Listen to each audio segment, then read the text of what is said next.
Yes, it's such a pleasure. Yes. Do you have 5 or 10 minutes? Or I bad do. time? I do. How about you? You're not too busy? Good. Yeah. Perfect. I can certainly give you. I can certainly give you 10 minutes. I'm sick of typing. I need a break. That's amazing. That's amazing. Yeah, our last conversation was really in depth, and I really enjoyed it. And I'm glad that you called back. And I'd love to go into further synopsis of things. I have found I was studying Title 29A some more in further depth, and I had found specific exemptions. One was Title 29A Statute 109B. The exemptions from registration of this subsection apply only to non-commercial use and operation of vehicles in the state. So that's interesting. And what is your take on that? What was the subsection again? It is Title 29A, Statute 109B.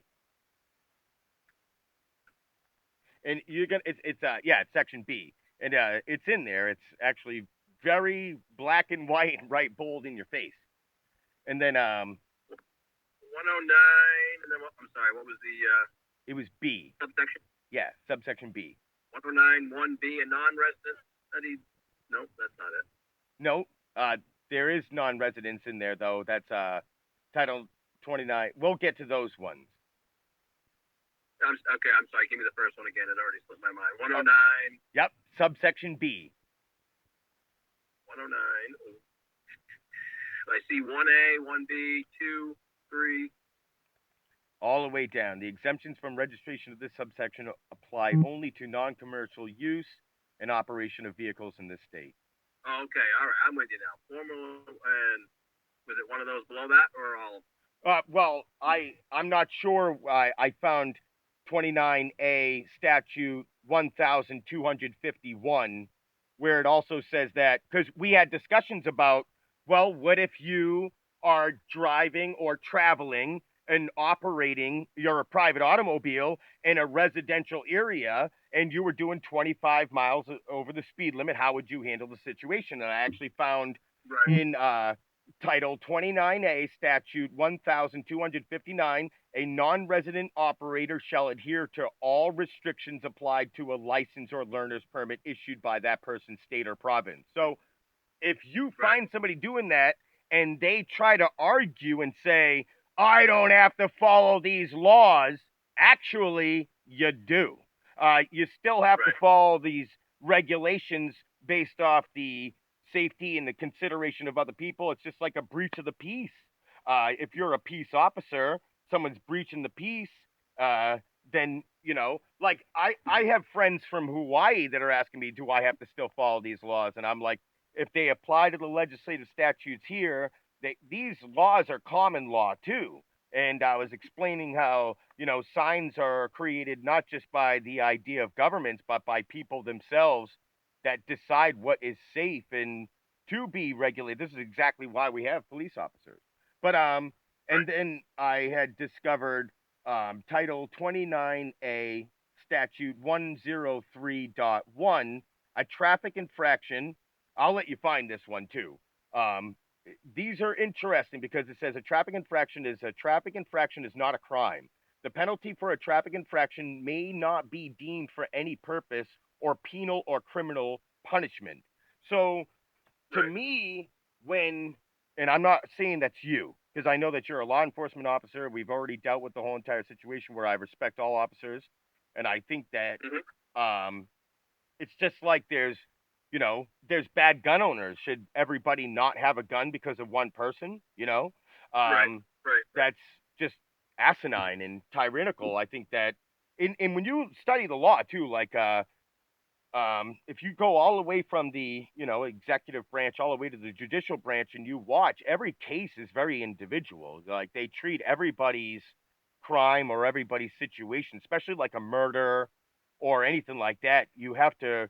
What I love is detectives that interrogate people and how they bring out the answer out of them. Those are impressive. I tell you, a part of me makes me want to cross over and be a police officer, but I just don't want to have to deal like I've been watching. Say that? So we need people badly. You know, I can see that, you know, and I was watching a video released today on police activity. This amazing police officer was kind enough to let this lady from, I believe, Texas. She was in another state. She had an expeditable warrant. Okay, so this was a warrant that Yeah. was bad enough to be extradited. Okay, so Yeah. Yeah. um, she's like, well, I need to go get my dogs and all these things. So the cop was nice. I believe it was because a girl. It was a girl. He let her do Yeah. it. If it was a guy, that no way would he drive her all the way back to his house to go check on the dogs and all these things. Well, sure as shit, Officer Andrews, she went upstairs, grabbed a gun, shot the other officer in the thigh. Um, I didn't get to finish the whole entire thing. I don't know if they took her completely out, but you know, I've been watching both sides of the law, you know, of how you guys have to handle these situations. And Right. so I can see why there's so much of the idea of like, you know, being very cautious of your own safety, wanting to go home and see your family, essentially, right? You know, Right. and Right. live another day to exercise, you know, what it is that you do. So, and then how do you have faith in humanity? I would like to ask you that. How do you see the good in humanity dealing with what it is that you do? And what do you specialize in? Well, I see a lot of people, and I'm still very much under the belief that 99% of people are all very good people, and they are. We're very fortunate here in Maine. But most people are getting gas, coffee, whatever, chat with people, and I still understand the majority of people, respect us and are glad we're out here. So that always keeps me positive for the most part. Nice. Uh, so I've done patrol my whole life. I specialize in impaired driving. I teach OUI, impaired trust driving, and domestic violence stuff is kind of what I focus my career on for the most part. Do you find that there's a lot more improvement than just throwing people in jail? Like, what are your focuses? Like, give me a little bit more deeper, especially on the domestic violence one. Is this something that you encounter more, or is this something you're trying to educate and find ways to have more solutions so that there's less crime? I mean, Well, domestic violence obviously is a major problem everywhere, but in the state of Maine, it's definitely a problem. I've been on a committee with victim witness advocates and domestic violence advocates, and we look at all the real high risk cases and study up on all the high risk factors, and strangulation has been a big thing that the state's taken more seriously. are you talking about basically relationships, men and women fighting, getting violent, domestic relationships, aggravated battery, stuff like that? Or are you talking about just in general? There's a lot of, uh, yeah, because domestic violence that has to deal with the relationship, right? Right. Yep. So Yep. you've been seeing a lot more violence with people's families and at home. Well, I don't know about a lot more. It's always been pretty consistent. But that's just one of the things I focused on. I teach officers that stuff. I went away to school to look for stuff with strangulation and how to what officers look for, and power and control, coerciveness. Like you talk about these interviews, a lot of these domestic abusers are very good, clever, and can talk their way out of a lot of things. And so a lot of that stuff, keeping victims safe.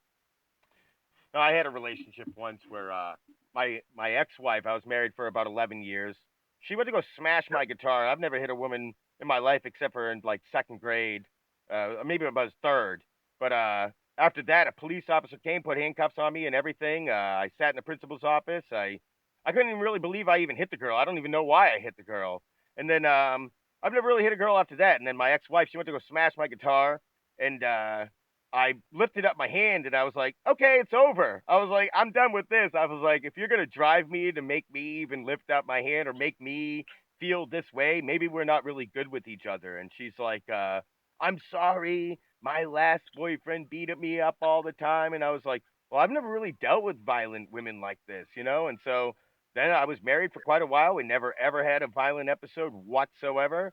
And then I Yeah. was with another girl after I got divorced, and then she was like trying to drive me. She would start all these fights all the time and scream to where the cops would get called, and then I would have to like let them know that I'm not, nothing's really going on. I even like was still trying to protect my rights while still trying to defend myself at the same time. And then Right. after that relationship, I just decided like I'm gonna be single for a while. I'm gonna like figure out is it me, and then just kind of figure it out. And yeah, I mean, I've done a lot more. I don't know. I really love psychology. I feel like I'm a natural psychologist in certain ways. I like to psychoanalyze people and try to find myself inside them and them inside me. It really helps with Right. me regulate my anger or look at somebody in an extremely judgmental way. It really helps Mm-hmm. me be more diplomatic, if you will, in a setting and not really focus on anger. And then the law, like I had stated before, it's just something that I wanted to be a police officer. I once I found out that there's police that violate people's rights, and as I just showed you these statutes, now that I'm aware of the statutes, I know that the police officers are not going to educate me of my statutes, but maybe if I can point them out to officers, they can respect the statutes because, you know, like I'm actually I didn't realize you didn't know speeding 15 over wasn't a crime. The difference between a civil violation and a crime. I think we kind of hit on that a little bit. yeah, I had no Fair enough. idea. In do tell, you know what I mean? I had no idea that that was not a crime neither. And Yeah, then, yeah. I mean, it makes sense. You don't think somebody should be able to be arrested for going 15 over the speed limit? I hope. well, a lot of people, believe it or not, are afraid of the law enforcement. So whether they want to, and You still have to stop. This is a crime for failure to stop. listen, the moment those lights come on, there's something that's going on. You're either going to be deputized, there's an emergency going on. I mean, I know how to handle a normal stop, and I know at least the fundamentals of like I know how to watch my own grounds. What does the Bible say? To be wise as serpents and harmless as doves. So you got to be. I'm not saying that you're the enemy because in the Bible it also says to love your enemy, for you are thy enemy. And even in the art of war, it even says to know your enemy because that's really you. You just don't see it. And I realize that more and more dealing with officers and realizing that if I want them to respect my authority, I have to respect their authority. I have to know that there's Yeah, they don't think of you as an enemy or even care if you think of them. If you're getting stopped for a 15 over speeding, that is no. What I'm saying is most people they just okay. How many people do you deal with the educational basis of where if I get pulled over and I say, well, technically I'm not driving, so I'm not going to provide a driver's license. I'll give you my first name. I'll tell you where I received mail, and but if I haven't committed a crime and I'm just being detained, I'm pleading the fifth, and I have the right to my life, liberty, and property under the Fifth Amendment. What is the definition of liberty? And I choose not to give up any Fourth Amendment right of unsearchable. Do you have a warrant in my name? And it sucks that I have to talk like that, but when I do, yeah, that's not per main law. I know you want these laws to go away, but that's not. You still have to identify yourself if you commit a traffic infraction. The infraction itself is not a arrestable offense, but if you fail to ID to take responsibility for your infraction, then that's a crime. That makes sense. So you could be arrested for it.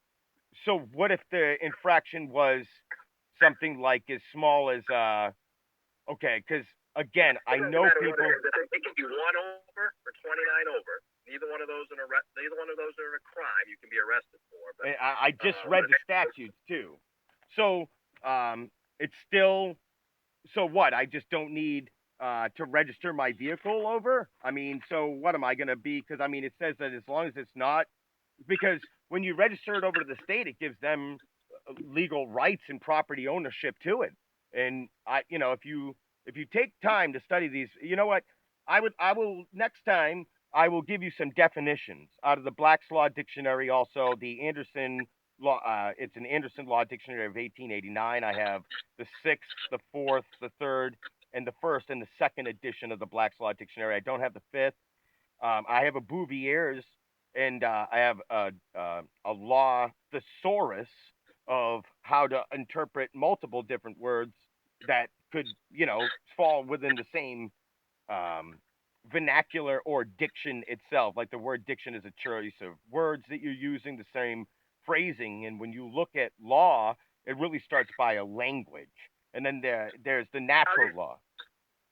How did you? I know you were going to chat with some people and your group of people and come up with that speeding scenario, 25 Yes. over, and I'm going to write this speeding ticket. And but are they supposed to provide their actual name so I can identify them as who they actually are, or do they not have to do Well, that? it depends on whether they're willing to contract, because a presentment or a ticket is a contract. So then, if you're presenting something, you're saying that they committed a taxable offense or something that falls within like a bill of attainder or an ex post facto Traffic law infraction, yeah. that would fall within the premises of the Constitution that is unconstitutional of the legislator. So now it's up to the officer. Does he want to follow the Constitution and say, you know what, I'm going to let you go because I'm going to give you a fair warning? If you know what I mean? I already gave you two of those. This is strike three. Okay, but well you then. still won't identify yourself. Then what? So if somebody doesn't want to identify themselves and so is this a traffic infraction? What is the basis of the crime? What is the? Yeah, 25 over infraction. 25 over. Okay, well then you're by law, if you issue somebody a warning, do you write it out on paper? How do you document it? In our computer system. So you do put it in a computer system. Our agency does. I don't know if all do, but our agency does. Well, it would make sense because if you saw me and you gave me a warning and then you saw me again and I was doing it, it would only either make sense that I'm either logged into a system, and what if another police officer sees me? Yeah, exactly. So let's say you're the one who gave me the warning, but now all of a sudden I see another officer and he's pulling me over for the same thing. It's because he was already seeing in the system this individual has been warned already. Okay? So no, it wouldn't work that way. It would be once he ran your name, he'd say, "Oh, look, Seneca had a warning last month for speeding. We tried to be nice, gave it, and here he is speeding through again. The warning didn't slow him down, so I'm going to write him a ticket." Well, no matter what, so if I'm sitting there saying that I didn't break the law, I suggest you as an officer pull out, actually under Title 29A, Statute 109B, okay, no, it's Title 29A, Statute 1251, okay, that even though you're a non-resident and you're still operating at a non-commercial capacity, you still have to adhere to all the restrictions applied to a license or learner's permit or a licensed driver that issues that person's state or province. So even though somebody thinks you're getting a speeding ticket, how do we do that without you going to jail? Yeah, okay. Then regardless, somebody has to give you the credentials card or whatever ID they have, no matter what, they have to. Okay? Then you're going to issue them the ticket, and then they have to go fight it with the judge now. They're going to have to go take it up in court, okay? Now, in court, you can go in many different ways. You're either going to go and challenge the court's jurisdiction. Is this a criminal infraction? Can I get a court on the record? And how they deal with that ain't going to have nothing to do with you. Okay? Right, that's all fine. I don't care. Good luck to you on that. So if somebody doesn't want to give you the ID, I don't want to arrest you for a speeding ticket. I just want to write you a speeding ticket for that infraction and send you on your way. But if they refuse to ID, refuse to cooperate, then I can't do that. Then it becomes a crime of failing to identify yourself and requested. And by speeding, that we now this can go like what's that girl's name that was on the bus there that chose to be black and not get off the bus, and she Rosa Parks, right? Or was that the one on the bench? No, she was the bus. She was the one, Rosa Parks, right? So let's say Rosa Parks, okay, wanted to not violate her Fourth Amendment rights. She does not believe that she committed a crime. Well, speeding is still a crime, man. Like, it's not a crime. It's a traffic infraction. It's 25 over. So a traffic infraction, but it just said that a traffic infraction is not a crime. So why are you trying to convert? Cannot be arrested for that 25 over. Then, I mean, I would have to argue, my constitutional liberties and whether you be the judge as a law enforcement officer. So I'd be like, I'd ask you, Would that be a good argument to make in a public forum that, hey, I'm actually allowed to speed. I have special rights because I'm not going to ID and it's not legal. And do you think that's going to help your cause if you say we don't have to obey speed limits? The thing is, officer, Andrew, it's lieutenant, right? It is. Yeah. Yeah, I'm gonna use it correctly. And I do want Oh, to ask: Is the police? Andrew is fine. I have a question too, and I would like you to be honest Yeah, with me and yourself. I will. Is the police department a military? No, Okay, so it's not a standing army.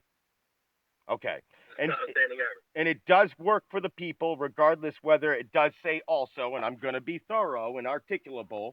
Now, when I asked you before too, if the police department was a for-profit company, and the answer was no. But when I go into the definitions of a law enforcement officer, it does say in one section. So I would like to say this and clarify. So it says in one Sure. section a law enforcement officer means a person who, by virtue of public employment, that's amazing. So it's by public employment and virtue, okay? And without trust, there's no honor. And without honor, there's no trust. And without virtue, then there's no righteousness. There's no, you know, there's no, you live in sin. You know what I'm saying? You live in iniquity without virtue, right? Then there's no grace. There's no grace. So it says, is vested by law with a duty to maintain public order. Perfect. Okay. So this is where now, if I'm speeding, again, I believe that a stop sign or even speed limits are common law, not just um, okay. I'm gonna clarify. Sure. Okay, we live in, and you'll find it. I recently discovered by going over nationality, and I'm gonna be calling the FBI because they're trying to deem people like us terrorists. So I would like to get the articulable meaning of terrorists. When I look at all the law dictionaries, they don't exist, and I'm starting to look into other specific things within their definitions under the USC, the codes. I'm finding them in like statutes, titles 18, crimes and procedures. You're also finding it in 8, Title 8, the nationality, aliens and immigration, and how to deal with aliens, and also nationals. So nationals fall in there, but they are, what it says specifically is in there is the word de jure. De jure. If you look up the word de jure, it basically means lawful. And what you are a part of, no offense, is the de facto. You operate in colorable law, and you are the law, but only by resemblance and acts and statutes that are passed that are not actually laws. Unfortunately, if you read the America's jurisprudence, in fact, I'm going to pull it out for you so I'm not paraphrasing it. I want you to write this down. Hold on 1 second. Well, we got. I've given you 22 minutes. We had 10. I'm going to give you a half hour. So get the important What's stuff out. that? What is that, Andrew? Did you hear me? No, I did not. We had 10 minutes to start. We're at 23 right now, but I'm going to give you a half hour. So give me the important stuff. Okay. An unconstitutional act is not law. It confers no rights and imposes no duties. It affords no protection. It creates no office. It is an illegal contemplation as inoperative as though it had never been passed. That's the 16 American Jurisprudence 2D SEC 177, late second edition, SEC section 256. Okay. And so that's right then and there, that an unconstitutional statute, or that's where now you come in. Are you a law enforcement officer, or are you going to enforce legislative law? And so that actually falls into a de facto. Okay. So de facto, let's see if I can pull it up real quick here. I would is different than de jure. De jure is the lawful stand. So as a national, I would stand in the law, whereas the de facto falls under the color of law, which says the appearance or semblance without substance of legal right, misuse of power possessed by virtue of state law and made possible only because wrongdoer is clothed with authority of state, is action taken under color of state law. Acts under color of any law of a state include not only acts done by state officials within the bounds or limits of their lawful authority, but also acts done without and beyond the bounds of their lawful authority. Now, I respect what you're saying. I choose not to speed and follow all the traffic laws and codes of those particular things. And like you said, but if you pulled me over, I'd be saying these particular things and pulling out these statutes and these laws. The question is would you respect my constitutional right to saying, you know what, Mr. Andrew, I respect what you're doing, and I understand that you probably deal with a different intellectual capacity of normal, the public and individual people, that if they probably were self-governing themselves, would they be responsible? Would they be able to intellectually with all grace and all true operations of love and awareness of other people around them, including their own self, would they be able to consider not speeding or thinking that they are above the law and can speed? And to me, if you believe that there's a traffic infraction, I would sit there and then say, well, um, you know, would you?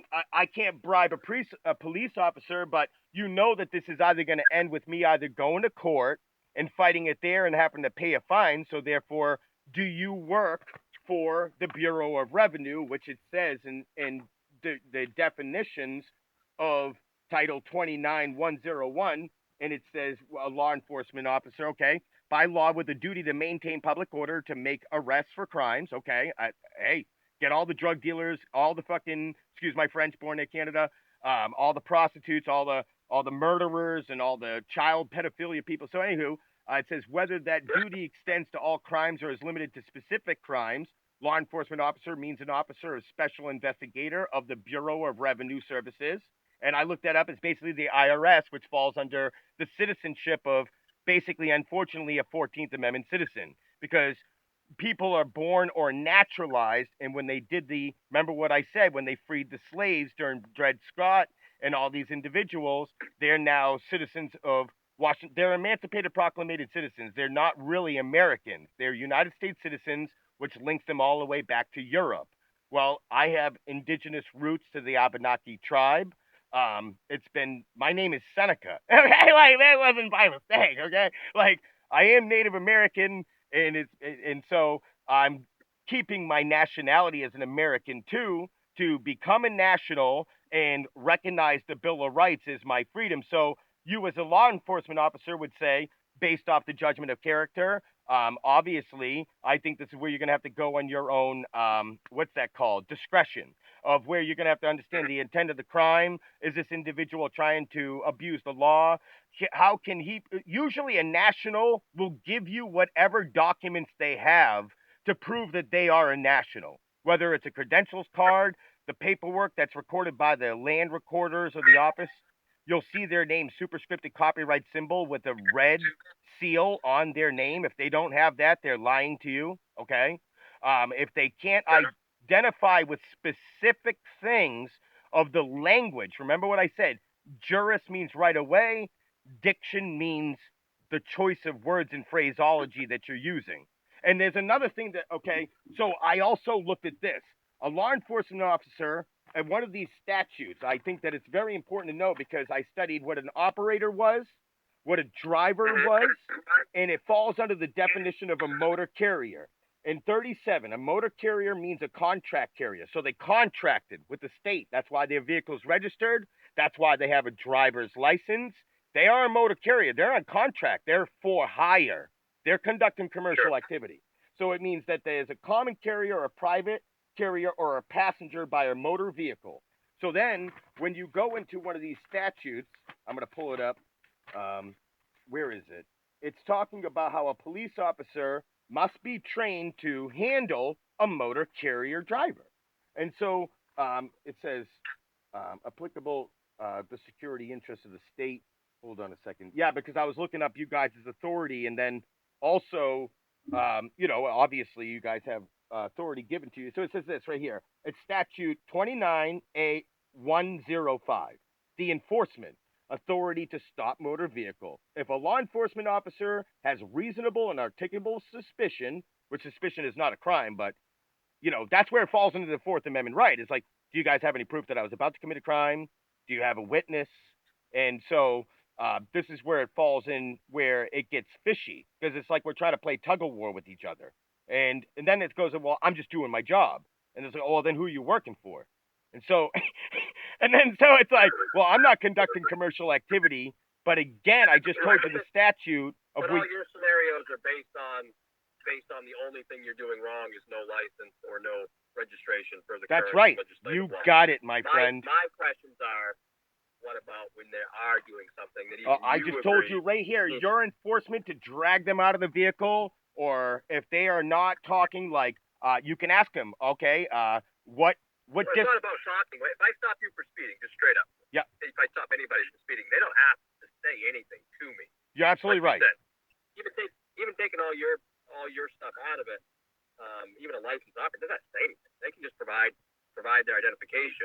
and they don't, like you say, don't have to incriminate themselves, say whether they were speeding or not. What kind of identification are you looking for? What's that? What kind of identification are you looking for? Something that I can positively identify them, that I know it's who they are. Okay. So, you know what I'm saying? Obviously, 99 out of 100 drivers hand you a state driver's license or photo ID. Usually, yes. So I can positively ID you as Joe Smith, date of birth. You don't have to say a word. I come back, issue you your speeding ticket, your third warning in a month. Here's your summons. Boom. And your summons. You drive away. No crime. You're not arrested. And then you could obviously contest it in court. That's how easy that can go. Right. I just don't feel like it's going to go that way. Just, you know, I don't want to take you to jail for speeding, but if they, you know, I'm refusing the ID, and that's going to be a problem. You know what I'm saying? On the level of where someone's going to sit there and either be, it's gonna really depend on the person, and then how far you're gonna want to deal with this person. Like, I'm gonna give you an example, okay? I'm gonna give you a prime example. I know you want to stop this guy. I want to hear it. I'm going to cut you off real quick. A lot of people abuse this, as you know, so it's going to be. Yes. But you know how many times I've called the. Go ahead. Not nearly as intelligent as you and just dive into it. It's, hey, I'm just going to get out of this by not saying anything. My name's Seneca.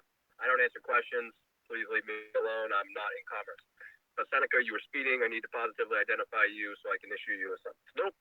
I don't answer questions. Move along. If I identify myself, I see what you're saying. So this is where it's going to go on the personal discretion of the officer, and I'm going to give you an example. I just read a statute where it says that a traffic infraction is not a crime nor deserves a penal punishment of some kind. So now it's going to be up to the discretion of the officer to sit there and say this, okay? I have a question for you. How many times have you been called and told that somebody committed a crime, but you couldn't show up and take care of it because you didn't have the evidence that they committed the crime? We'd still show up and investigate. We may not build probable cause that they committed a crime. That's what you're saying. Yeah, I mean, there's been situations of where I've heard and seen police officers. I mean, me and my neighbor, he came right over. He wanted to, like, rip me out of my house. I called the police. They showed up. They talked to him. I was like, well, I can't really arrest him. And I was like, what? Like, this doesn't make any sense. I was like, you know what? And so, you know, I think, again, it operates. Well, there is, for your knowledge on that case, there are misdemeanor crimes in the state of Maine that have to occur in an officer's presence to make an arrest on. So that's interesting. So that's getting off your topic.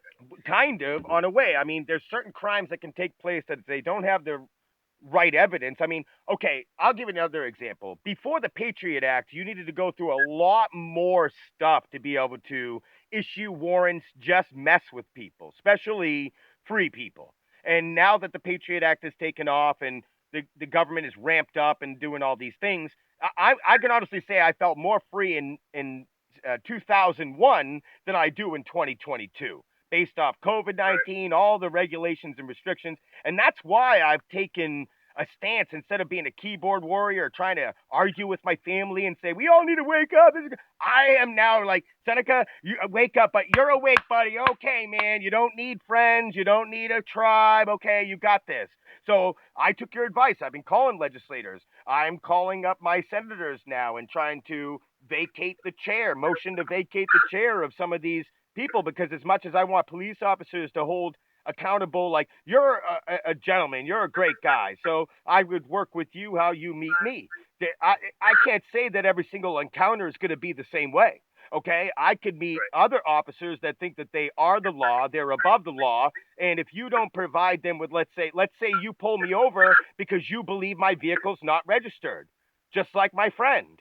And then they, you know, threaten to rip his car right open. And they're like, you better give me open, you know, you committed a crime, so now I need the ID. But I believe, and show me if I'm wrong, that you need to have proof that you did commit a crime in order to lawfully identify yourself. That if I have not committed a crime, I don't have to identify myself. No, that's not correct. You got to identify even if you commit a traffic infraction. So is Maine a stop and frisk state then, like New York and other counties? No, we're not going to be frisking you. You have to have reasonable articulable suspicion. But to if believe the you're person's pulling me carrying a over weapon. because my vehicle's not registered when it clearly says in the statutes that I did not actually violate a law, but one of the state troopers is trying to tell me that I did. Now, I'm not trying to say that this is you. Again, this is the same exact hypothetical situation of me speeding. So if you are completely unregistered, that is a crime, a misdemeanor crime. Why? It's just in statute, it's the way it is. No, it says in statute that the exemptions from registration of this subsection apply. This is the main statute, the 29A, statute 109B, the exemptions from registration. Okay, so give me that one again. I know I'm way over my time here and I should be doing other stuff, but what was that? 29A what again? 29A statute 109 section B. It's not a misdemeanor crime. There is an exemption from registration. And if I get pulled over and it's told as a crime, I'm going to tell them I'm not committing a crime and that I don't have to register my vehicle. And you can get your taser or your gun out of my face. Please. And no, I don't have weapons. You have weapons. You're scary. I'm not scary. I apologize. One more time. What was the statute? Title 29A, statute 109 subsection B. 109. Okay. Yep. Subsection B. I just had it up, but then I switched over to you. You're the best, man. I really appreciate it. I'm serious. And, you know, I do appreciate what you do. I know what you're doing. I just, what if I'm getting pulled over and I know what I'm talking about? Is my rights going to be molested? Not applicable to non-residents. So you're saying you're not a resident of Maine. You're a national. That's right. And then being a non-resident student, nope, not that one. Which section in there were you referring to? Well, it's section B, all the way down there. The exemptions from registration of this subsection apply. The exemptions from registration apply only to non-commercial use. That's right. Operation of vehicles in this state. That's right. So as long as I don't want to have my vehicle ever be an Uber. The Secretary of State, after determining that the like privileges are granted by a jurisdiction of the United States or province, shall enter into a written agreement with that jurisdiction of the United States or province. Yeah, but all my files and my paperwork have been sent off to the Secretary of State to be signed. All the documents within the main assembly send everybody. So once they sign it, you'll be good. Well, that's what I'm trying to say. So if I show you my identification as a national, you should be able to honor it and say, but if I'm speeding. But you need proof the Secretary of State has entered into that written agreement. It says, after determining privileges are granted by a jurisdiction, the United States or province shall enter into a written agreement with that jurisdiction. That jurisdiction, you're meaning your nationalist folks, so I'm assuming. That's the right. United States or province that enforce the conditions of the residence and jurisdiction engage in interstate commerce operations into the state are exempt from the registration and licensing. So yeah, you produce a written agreement with the Secretary of State, I'd say you'd be good. That says what, though? That this vehicle or automobile is, or does it have to be my nationality, my status? The Secretary of State, after determining that like privileges are granted by a jurisdiction, so if you were deemed to some other jurisdiction, this is speaking to like, you know. Well, yeah, I tried to explain it to you. Do you have the federal government, and the only way that Washington District of Columbia. But it still says they have to enter into the written agreement. Okay, well then, I'm sure they'll honor it because I've been talking to senators and they're listening to me, so why wouldn't I be able to call up the Secretary of State and develop a relationship with her? I'm working with my Abenaki tribe, their relations and their administration, so as long as I have all my credentials and then send her copies of all that stuff, and I need her to sign off on my my birth certificate anyways, my live birth record, because they usually give you a seal and then sign it. And then you got to send it to the Secretary of State in Washington, D.C. And if you want to get really recognized, you send it to the Pope, because the Pope is the one who owns these statutes and these codes. Like, a lot of people don't realize that America is bankrupt. So we have rulers and owners. And so that's where... we're going into 40 minutes. Okay. I could probably talk to you for my whole shift because it is very fun and informative. But I think we're in agreement, and I know the gist of your argument is the licensing and registration. And I've tried to take that beyond that to like an actual infraction that me and you both agree on. Speeding 25 over in a residential area. And I still believe that you would have to provide some form of a document of evidence that You at least are. I mean, if you have pulled me over, if you're dealing with other people, I'm in uniform. I have a radar that is calibrated and checked. The law says that I have probable cause. I would like you to look up a video. Okay, it's if you can write it down, it's the day of that stop. I documented it, and you could see that he was pulled over strictly just for non-registered vehicle, and that happens, and I'm with you, and I get that. That's, but I'm with you on it. Like, I totally understand where you're coming from.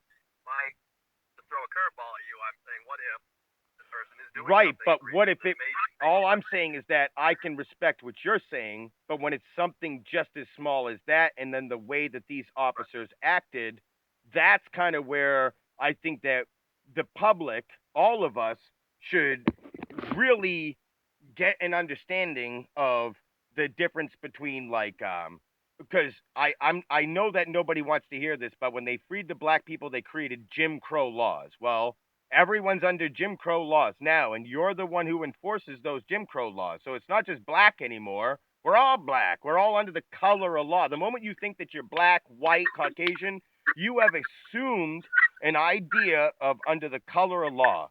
And I just told you what the color of law is. And so, are we both in agreement based on the nice work you did? 29A 109. Yes. It actually is. The exemptions for registration, this subsection apply only to non-commercial, that's you, and operation of vehicles in this state. Formal agreement. United States province shall enter a written agreement with the jurisdiction of the United States or province. So if you do get something from the Secretary of State with a written agreement that you don't need to register under whatever province or I have all those things, is what I'm trying to tell you, Andrew. I'm a national. If I show you all my documents and everything. But did the Secretary of State sign and agree that you don't need to? Yes, because the main assembly cannot exist as a government inside another government without being in contact. I'm being real life with you. If you're going to sell this to an officer roadside, you're literally going to need to produce something from the Secretary of State saying, okay, I'm going to go ahead and take the leap, and I'll just contact my, I'll let him know that I've contacted you, if that's okay, if you don't mind being an individual, a part of my journey and a part of my, tale of real people that I've met along the way that have been honest officers. I mean, the truth is I've talked to many officers, you don't need a license to drive. But I know that you, because of your training and the many, many years of, I'm going to say the word without trying to offend you, conditioning, that's my terminology of it. I mean, if I go somewhere and you tell me what something is, if you never told me what that was over and over and over again, I wouldn't believe or know the difference. So therefore, belief, though, is not real. They're just thoughts, and thoughts are just as real as, or just like the air that comes out of our lips. But my body is truth. And I think that if I have to prove myself, now I get it. I'm speeding 25 over in a residential neighborhood. Okay. I think that there would be a situation, well, I feel safe. There's nobody else here. Can you please operate at your own discretion and just let me freely be and travel on my own volition? Now, if I see people, I'll operate with more caution, but I am by myself.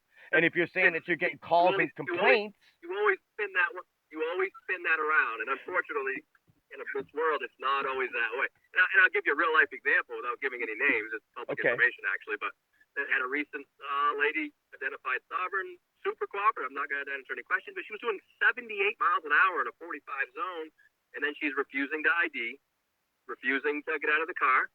And, they had to go hands-on with her and take her out of the car, and everyone hated it. The woman, she was, you know what? It didn't go forcibly. They had to kind of just take her by the hand and put her in cuffs, but she didn't resist or fight back.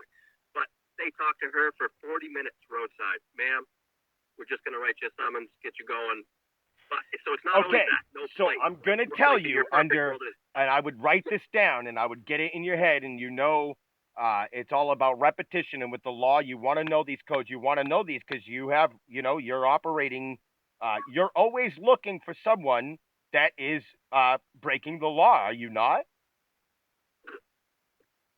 Right. Yeah, we're either looking for it or investigating crimes. Correct? Absolutely. So you're always looking at these statutes every day to size them up on your own personal discretion because it is your interpretation. You always remember when you go to court, it's your good faith. And that's another thing. There is cops that seem like they're working for the judge and they're not working for the people. And so, again, I'm really sorry that you experienced that, but I would write this down as my defense, okay? It says, Title Yeah. 29A, Statute 1251. Okay, so I'm going to say it again. Title 29A, Statute 1251. A non-resident. This was not about an unregistered vehicle. No, this is about a non-resident operator shall adhere to all restrictions applied to the license. Applied to the license or learner's permit issued by that person, state, or province. So let's say I am a national and you pull me over, okay? You can pull out this statute and say, you may be a sovereign citizen and you have every right to self-determine that, ma'am. But under this statute right here, you have to operate to the same exact restrictions as everybody else that would have a license or even a permit to drive in this state. You may be operating at a non-for-hire, but you still have to follow the rules. Under statute 29A 1100, and show them the law, because that's going to be the thing that they're going to say. Show me the law. And then that's always an argument, and then you feel like you're not getting anywhere.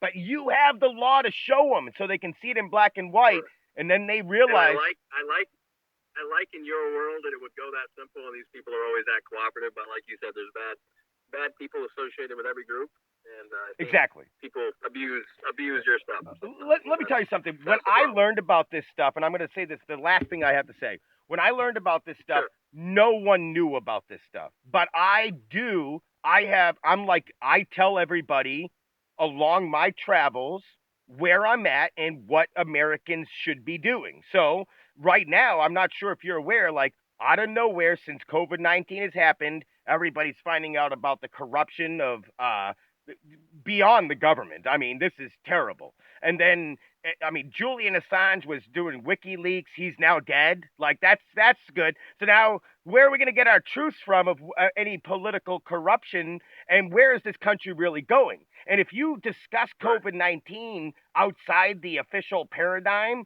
they just delete you.